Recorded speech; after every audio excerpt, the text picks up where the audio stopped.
बहुत लोग ये पूछते हैं कि जीवन को आनंद पूर्वक कैसे व्यतीत करें या आनंद का स्रोत क्या है। वास्तव में हमारे जीवन में जितने भी कर्म हम करते हैं सबके आनंद होते हैं। आज आनंद का एक अलग मतलब बना दिया एंजॉयमेंट का कि व्यसनों को करिए, किसी को गाली दीजिए, उसमें एंजॉय कि परेशान करके, ये एक कह सकते हो राक्षसी गुण है। आनंद इंसान समझ नहीं पाता आनंद क्या होता है। आनंद एक अलग चीज है।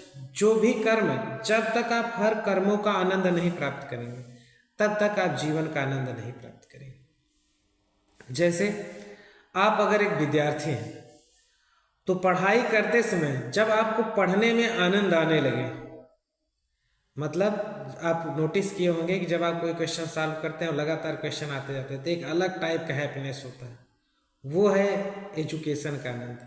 ऐसे ही अगर आप किसी के पुत्र हैं, आपके कर्मों से अगर पिता माता का सम्मान, गुरु का सम्मान बढ़ता है तो उससे भी एक आनंद प्राप्त होता है, वो होता है शिष्य का आनंद।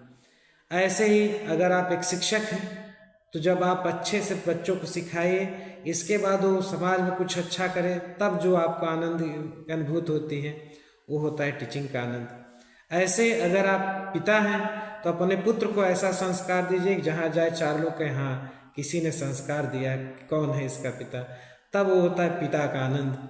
माता का आनंद क्या होता है? अगर आप एक माँ हैं तो कोशिश करिए कि इस प्रकार से उसका पोषण करिए, उसके शारीरिक, मानसिक और सांस्कारिक रूप से इतना उन्नत बनाइए कि जहाँ वो खड़ा हो तो चार लोग पूछे हाँ किस माँ का संस्कार मिला या पोषण मिला है, देखो ऐसा है।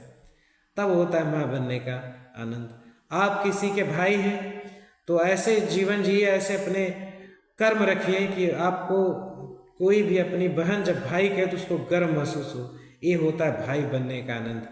ऐसे ही अगर आप किसी की बहन हैं तो ऐसे कर्म, ऐसे चरित्र, ऐसे गुण रखिए कि भाई को आपको बहन बोलने में आनंद प्राप्त हो, तो ये होता है बहन बनने का आनंद। ऐसे ही जीवन में जितने प्रकार के आप कर्म कर सकते हैं। भोजन का आनंद कब प्राप्त होता है?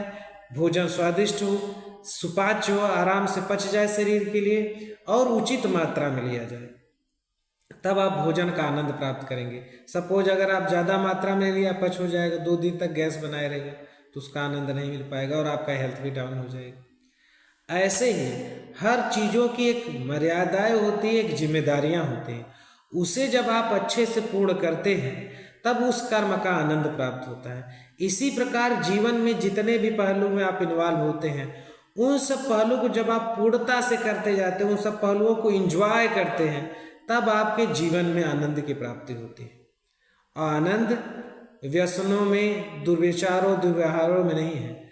आनंद वास्तव में सदकर्मों में होता है और वो आनंद कई दिनों तक आपका लगातार बना रहता है। व्यसनों का जो आप आनंद, पहली बात तो आनंद नहीं, दुख है। आपको केवल दिमाग में डाला गया इसलिए वो आपको आनंद लगता है। जैसे एक शराबी को लगता है कि शराब पी को आनंदित हो रहा है, जबकि शराब पीने के बाद उसकी क्या दुर्दशा होती है वो खुद जानता है।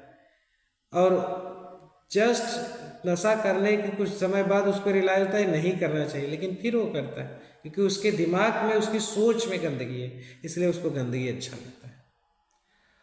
तो उम्मीद करते हैं आप कर्मों के आनंद को समझ पाए होंगे और इस आनंद को प्राप्त करते हुए आप अपने पूरे जीवन को आनंदित ढंग से जी सकते हैं।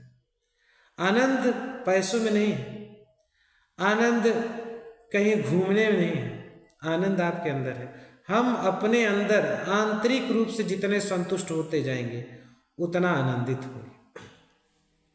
समस्याओं का भी आनंद होता है। कुछ लोग कहते हैं मेरे पास बहुत समस्या, तो आनंद कैसे प्राप्त करें?